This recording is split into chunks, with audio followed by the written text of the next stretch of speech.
La gente cree que los linces son impredecibles, pero se equivocan completamente. Todo es cuestión de entender su lenguaje silencioso. Y cuando una madre desesperada rompe todas las reglas de la naturaleza para salvar a su cría, descubres que hay algo mucho más profundo que nunca imaginaste. Lo que te voy a contar pasó en los montes de la cordillera Cantábrica, donde una mujer llamada Carmen cambió para siempre nuestra forma de ver la confianza entre especies. Pero la verdadera lección no está en lo que hizo, sino en lo que una madre salvaje decidió hacer primero. ¿Qué harías si una lince desesperada apareciera en tu puerta buscando ayuda humana durante una tormenta de nieve? Esta es la historia de una confianza extraordinaria forjada en la montaña, una súplica silenciosa que cruzó la barrera entre especies y una decisión que cambiaría vidas para siempre. El sol matutino se filtraba entre los altos pinos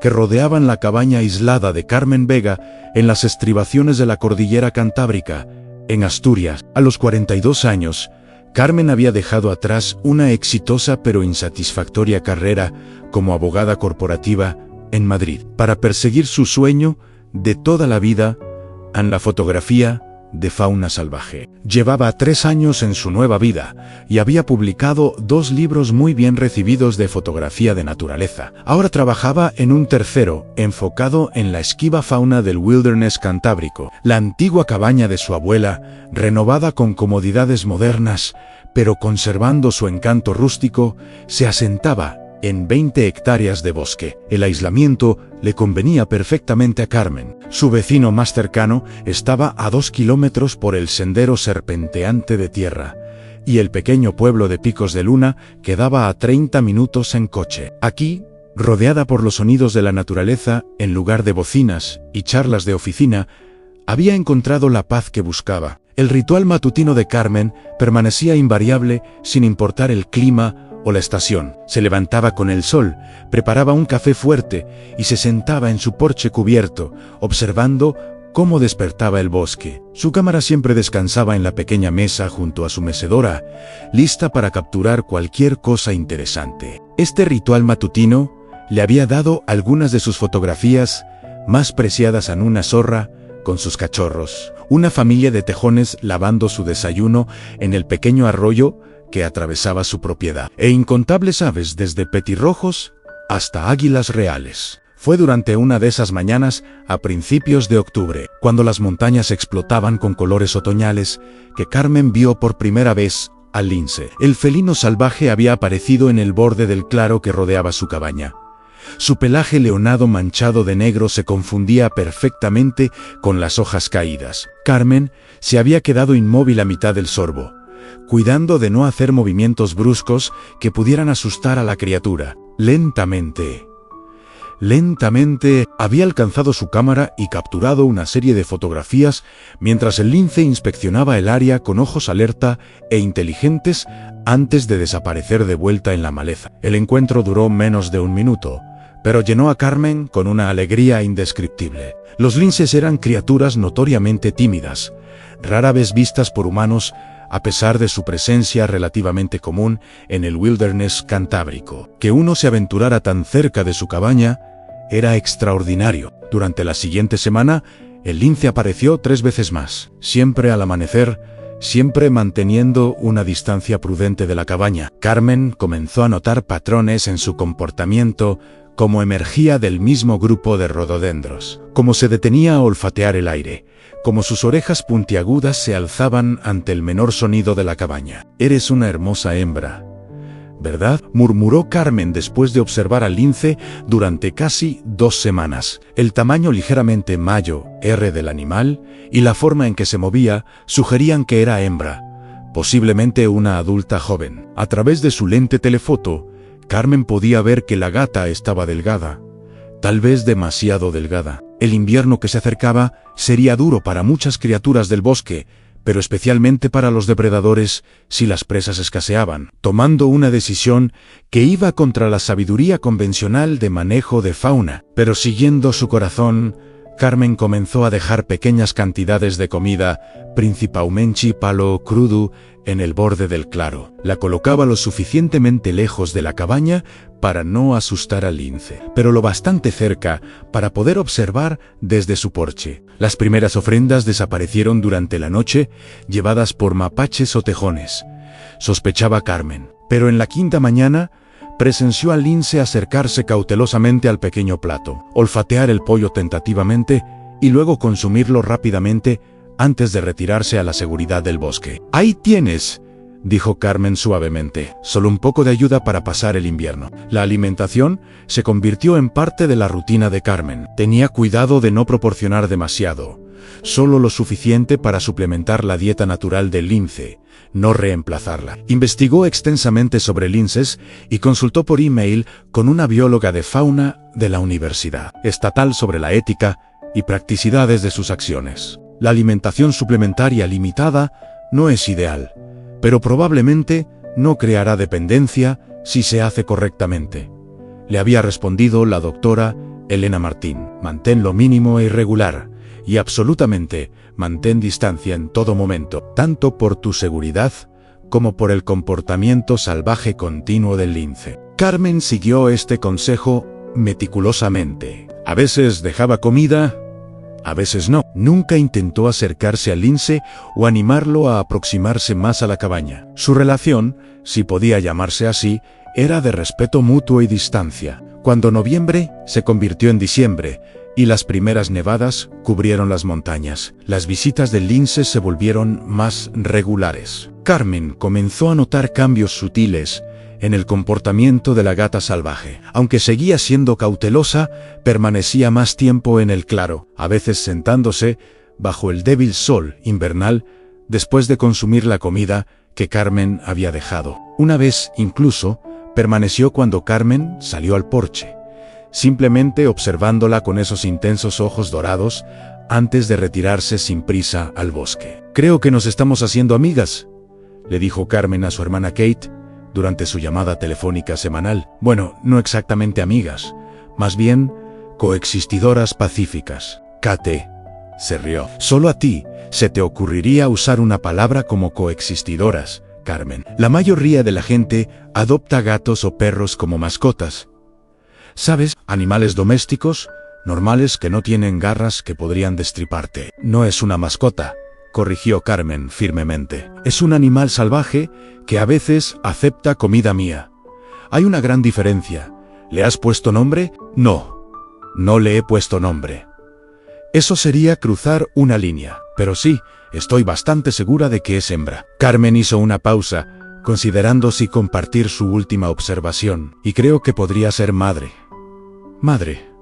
¿Hay bebés lince por ahí?» «Probablemente solo uno. He visto huellas en la nieve, un conjunto más pequeño junto a las suyas, pero aún no he visto a la cría. Las madres lince son extremadamente protectoras y no arriesgaría traer a su pequeño cerca de un humano». Este hecho hizo que Carmen respetara aún más al lince. A pesar de aceptar comida de un humano, la gata salvaje mantenía su cauteloso instinto natural, especialmente respecto a su descendencia. Era exactamente como debía ser. El invierno se profundizó, trayendo nevadas fuertes y temperaturas que se desplomaron muy por debajo del punto de congelación. Carmen aumentó ligeramente la frecuencia de sus ofertas de comida, preocupada por cómo estarían sobrellevando el lince y su cría invisible las duras condiciones. Comenzó a dejar la comida en un pequeño refugio de madera que construyó en el borde del claro. Nada elaborado, solo una estructura simple de 3 lados que ofrecía algo de protección contra los elementos. Enero trajo una tormenta de invierno particularmente severa, con acumulaciones de nieve de más de 60 centímetros y vientos helados que hacían peligroso aventurarse al exterior. Durante 3 días, Carmen permaneció adentro, alimentando constantemente su estufa de leña para mantener la cabaña caliente contra el viento aullante. Se preocupó por el lince y su cría, esperando que hubieran encontrado refugio adecuado en un tronco hueco o madriguera abandonada. Cuando la tormenta finalmente pasó y los cielos se despejaron. Carmen caminó a través de la nieve profunda para colocar comida en el refugio. Para su alivio, aparecieron huellas frescas la mañana siguiente, indicando que el lince había sobrevivido la tormenta. Pero algo era diferente. Las huellas parecían erráticas, no el acercamiento y retirada usual directos, y solo había un conjunto de huellas. No había señal de las marcas más pequeñas que usualmente acompañaban a las de la madre. «¿Dónde está tu pequeño?», murmuró Carmen, estudiando el área a través de sus binoculares desde el porche. La pregunta la atormentó durante todo el día mientras editaba fotografías y se correspondía con su editor sobre el próximo libro. La respuesta llegó la mañana siguiente de una manera que Carmen nunca podría haber anticipado. Estaba en su escritorio respondiendo emails cuando un sonido extraño del porche captó su atención.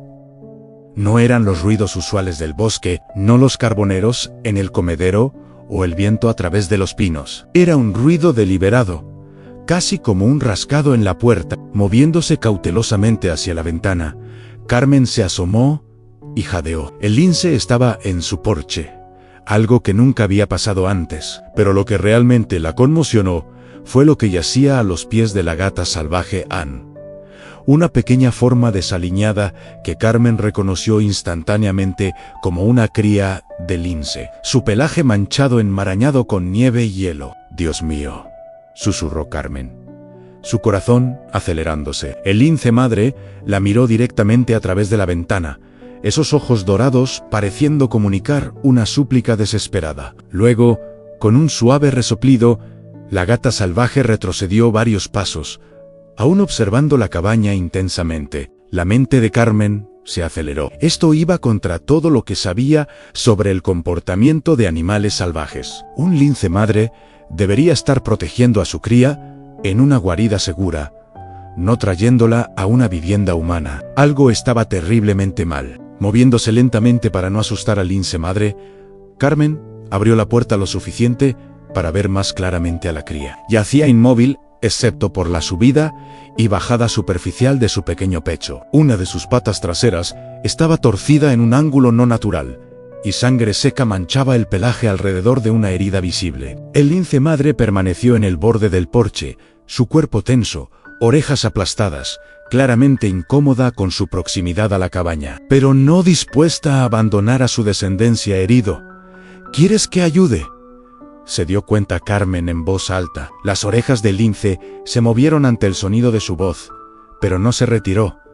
«¿Confías en mí para ayudar a tu bebé?». La realización trajo lágrimas a los ojos de Carmen. Esta criatura salvaje, siguiendo algún instinto insondable, había traído a su cría, herida, a la única fuente de ayuda potencial, en kilómetros a la humana, que la había estado alimentando durante los meses de invierno. La primera llamada de Carmen fue a la doctora Elena Martín, la bióloga de fauna que había consultado anteriormente sobre alimentar al lince. «Este es un comportamiento sin precedentes, Carmen», dijo la doctora Martín después de escuchar la situación. «Pero si la cría está herida y la madre realmente la ha traído a tu puerta, el tiempo es crítico. El hecho de que esté permitiendo esta interacción sugiere que el estado de la cría es grave. ¿Qué debo hacer?». «El centro de rehabilitación de fauna más cercano está a 3 horas, y los caminos apenas son transitables después de la tormenta. Puedo llamar antes para prepararlos para tu llegada, pero primero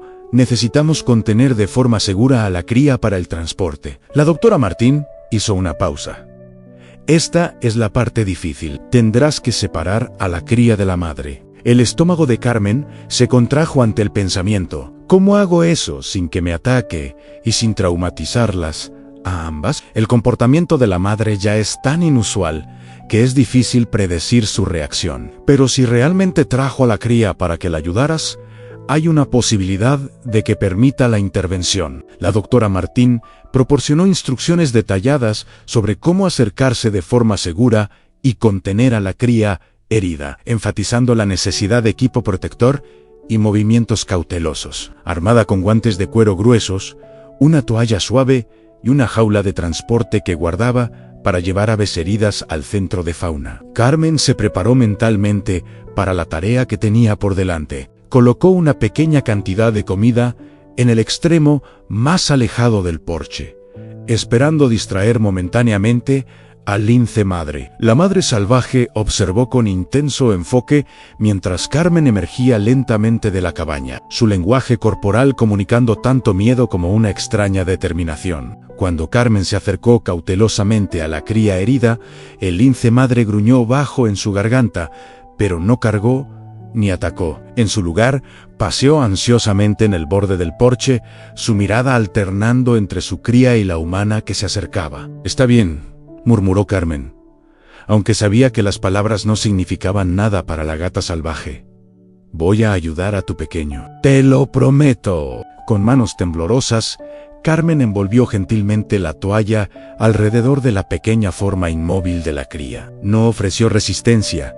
Sus ojos cerrados, respiración laboriosa. El lince madre hizo un sonido estrangulado y lastimero que partió el corazón de Carmen, pero aún no interfirió. Lo sé», dijo Carmen calmadamente, lágrimas corriendo por su cara mientras levantaba cuidadosamente a la cría. «Voy a cuidar muy bien de él. Te lo prometo». El género era una suposición. No podía determinarlo y no lo verificaría ahora, pero la palabra él se sentía correcta de alguna manera. Colocando cuidadosamente a la cría, envuelta en la jaula de transporte, Carmen retrocedió hacia la puerta de la cabaña. El lince madre siguió unos pasos, aún haciendo sonidos angustiados, luego se detuvo, aparentemente desgarrada entre seguir a su cría y retirarse a la seguridad del bosque. «Lo traeré de vuelta», dijo Carmen, completamente consciente de que la promesa podría ser imposible de cumplir. Las heridas de la cría se veían severas, y aun si sobrevivía, podría no ser liberable de vuelta al salvaje. Pero en ese momento, necesitaba decir las palabras tanto como imaginaba que el lince madre necesitaba escucharlas. El viaje de 3 horas al centro de rehabilitación de fauna de cordillera fue tenso y traicionero. Las carreteras principales habían sido despejadas, pero los parches de hielo hacían la conducción peligrosa y los caminos secundarios que llevaban desde la cabaña de Carmen a la autopista eran apenas navegables. Durante todo el viaje, habló suavemente a la jaula en el asiento del pasajero, donde la cría permanecía inmóvil, aparte de su respiración superficial. «Quédate conmigo, pequeño», le rogaba cada vez que miraba para verificar su preciosa carga. «Tu mamá confió en mí contigo. No me hagas romper mi promesa con ella». La doctora Martín había llamado efectivamente por adelantado, y el personal estaba esperando cuando Carmen llegó al centro de fauna. La pequeña cría de lince, confirmado como macho y estimado en unos 5 meses de edad, fue inmediatamente llevada para examen y tratamiento de emergencia. «Tiene una fractura compuesta de tibia y peroné», explicó el Dr. Whitaker, el veterinario especialista en fauna nativa, cuando emergió de la sala de tratamiento 2 horas después. «También hay signos de hipotermia y desnutrición, pero es joven y, a pesar de todo, bastante fuerte». «¿Sobrevivirá?», preguntó Carmen, su voz apenas por encima de un susurro. El Dr. Whitaker asintió cautelosamente. «Creo que sí, pero su recuperación será larga. Y hay una pregunta significativa sobre si puede ser liberado de vuelta al salvaje después de una lesión tan seria y contacto humano extendido durante la rehabilitación». Carmen pensó en el lince madre, probablemente aún patrullando cerca de su cabaña, esperando el regreso de su cría. Le prometía a su madre que lo traería de vuelta. La expresión del veterinario se suavizó con simpatía. «Entiendo la conexión emocional que sientes, señora Vega, y lo que has descrito sobre un lince madre trayendo su cría herida a un humano para ayuda es extraordinario, pero tenemos que considerar que es mejor para el bienestar a largo plazo de la cría». Carmen asintió, entendiendo la realidad de la situación. «¿Qué pasa ahora? Enyezaremos la pierna, trataremos los parásitos y comenzaremos un régimen de alimentación para abordar la desnutrición. Necesitará permanecer aquí bajo observación durante al menos 2 semanas. Después de eso, el Dr. Whitaker vaciló. Tenemos varias opciones que discutir dependiendo de cómo progrese su recuperación». Esa noche, en un motel cerca del centro de fauna, Carmen llamó a su hermana con la historia completa. «¿Me estás tomando el pelo?», dijo Kate, cuando Carmen terminó. «¿Un lince salvaje realmente trajo a su bebé a tu puerta pidiendo ayuda? Eso es como algo de una película de Disney, no de la vida real». «Sé cómo suena», respondió Carmen, mirando por la ventana del motel al cielo lleno de estrellas, tan similar a la vista desde el porche de su cabaña. Pero la doctora Martín dice que, aunque extremadamente raro, ha habido casos documentados de animales salvajes buscando ayuda humana cuando están en angustia. El hecho de que había estado alimentándola, estableciendo un patrón de interacción no amenazante, podría haber creado justo la confianza suficiente para que tomara esa oportunidad desesperada. ¿Qué pasa con la cría ahora?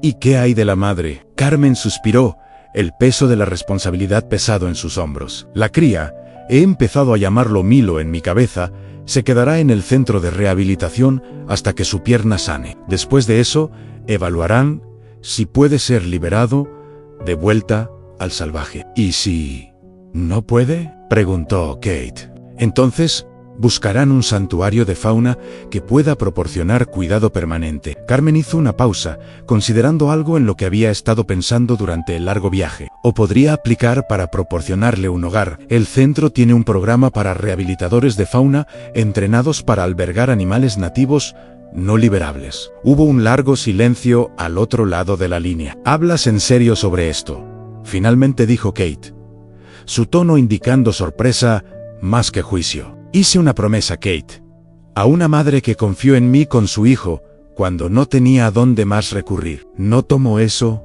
a la ligera. Durante las siguientes varias semanas, Carmen dividió su tiempo entre su cabaña y el centro de fauna, haciendo el viaje de 3 horas cada pocos días para verificar el progreso de Milo.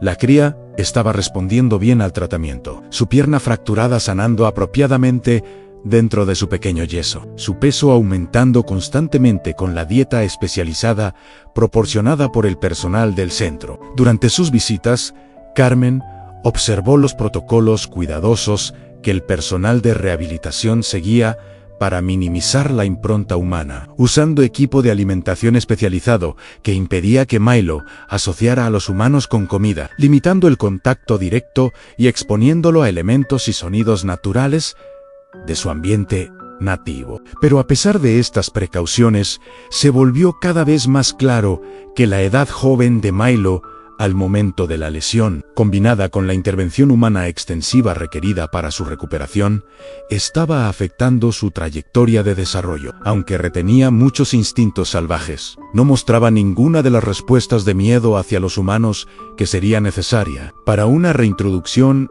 exitosa al salvaje. Se está acercando a una ventana de desarrollo crítica, explicó el Dr. Whittaker durante la visita de Carmen a finales de febrero. Mientras observaban a Milo explorar cautelosamente un recinto interior, su pierna anteriormente rota ahora soportando su peso con solo una ligera cojera. Las próximas semanas determinarán si la rehabilitación para liberación sigue siendo una opción viable. Carmen asintió, observando al joven Lince con emociones mixtas. Parte de ella desesperadamente quería que Milo recuperara completamente su naturaleza salvaje para poder devolverlo a su madre como había prometido. Otra parte, que era reacia a reconocer incluso para sí misma, se había encariñado con la cría enérgica con sus orejas puntiagudas y pelaje manchado. ¿Y la madre?, preguntó, volteándose hacia el Dr. Whittaker. Aún regresa a mi cabaña la mayoría de las tardes. A veces se sienta en el porche durante horas,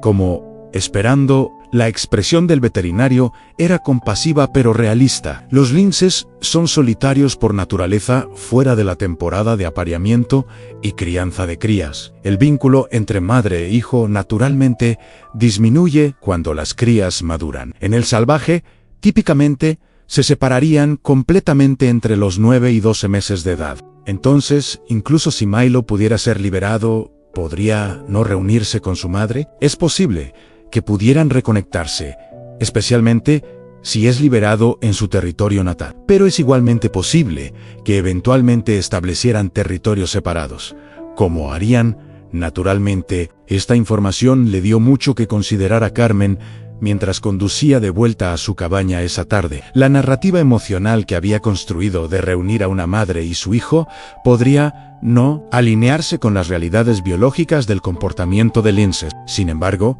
la imagen del lince madre esperando en su porche, de alguna manera entendiendo que Carmen había llevado a su cría para ayuda, permanecía poderosa. A mediados de marzo, cuando las montañas comenzaron a mostrar los primeros signos tentantes de primavera, el personal del Centro de Fauna hizo su evaluación final de las perspectivas de rehabilitación de Milo. Hemos consultado con especialistas de otras 3 instalaciones, le dijo la doctora Martín a Carmen durante una conferencia telefónica que incluía al Dr. Whitaker. El consenso es claro: Milo ha desarrollado un nivel de habituación a los humanos que lo hace inadecuado para liberación. Aunque Carmen se había estado preparando para este resultado, escucharlo declarado oficialmente envió una ola de tristeza a través de ella. Entonces, ¿qué pasa ahora? Hay varios santuarios de fauna con instalaciones apropiadas para linces, comenzó la doctora Martín, pero el Dr. Whitaker interrumpió gentilmente. «Oh», dijo, «está tu aplicación al programa de rehabilitación domiciliaria». Carmen había enviado el papeleo semanas atrás, comenzando simultáneamente los cursos requeridos y consultando con contratistas sobre construir un recinto adecuado en su propiedad. Había parecido una posibilidad distante entonces, un plan de respaldo que esperaba no sería necesario. «Has completado los requisitos de certificación inicial en tiempo récord», notó la doctora Martín. «Tu propiedad está idealmente situada con espacio apropiado y características naturales. Y tu trasfondo en derecho ambiental, aunque no directamente relacionado, demuestra un compromiso con la conservación de fauna que el comité de revisión encontró convincente». «¿Están diciendo que mi aplicación fue aprobada?», preguntó Carmen, apenas atreviéndose a esperar. «Condicionalmente, sí, sujeto a completar el curso de certificación avanzada y construcción de un recinto que cumpla todas las especificaciones para albergue permanente de linces». Las siguientes 6 semanas pasaron como un borrón de actividad. Carmen se sumergió en completar los requisitos de certificación, absorbiendo información sobre comportamiento de linces, nutrición, necesidades de enriquecimiento y monitoreo de salud. La construcción del recinto de Milo, un área espaciosa que incorporaba características naturales como árboles, rocas y un pequeño arroyo artificial, progresó rápidamente a pesar de retrasos ocasionales del clima. Durante este periodo, el lince madre continuó visitando la cabaña de Carmen, aunque menos frecuentemente, mientras la primavera avanzaba y las presas naturales se volvían más abundantes. Ya no se acercaba al porche, pero a menudo aparecía en el borde del claro, observando la cabaña con esos ojos dorados inscrutables antes de derretirse de vuelta en el bosque cada vez más verde. Durante estas visitas, Carmen le hablaba suavemente desde el porche.